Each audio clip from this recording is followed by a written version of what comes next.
è veramente propaganda politica questione della campagna elettorale, rappresentare il Movimento 5 Stelle come il partito del Sud o rappresentare addirittura, questo lo lasci dire Sì. a chi vuol fare ovviamente la campagna elettorale sulla base di polemiche inutili e sterili, far credere che noi al Sud siamo forti per il reddito di cittadinanza. Non è proprio così, non è proprio così, perché assolutamente non è questo il tema. Noi sicuramente siamo la forza politica che più ha voluto mettere al pari l'Italia rispetto a tutto il mondo occidentale, dove dovunque esiste il reddito di cittadinanza.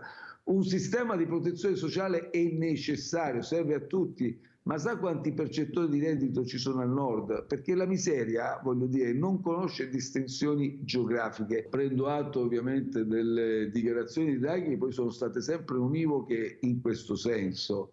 Quello che fa sorridere è la povertà della proposta politica di un buon numero di forze che evidentemente si rifugiano dietro il migliore dei migliori e dietro il curriculum di Draghi per cercare di ottenere dei voti dei cittadini, nonostante Draghi, e parlano di agenda Draghi, nonostante Draghi abbia dichiarato che non ha nessuna agenda, non intende scriverla.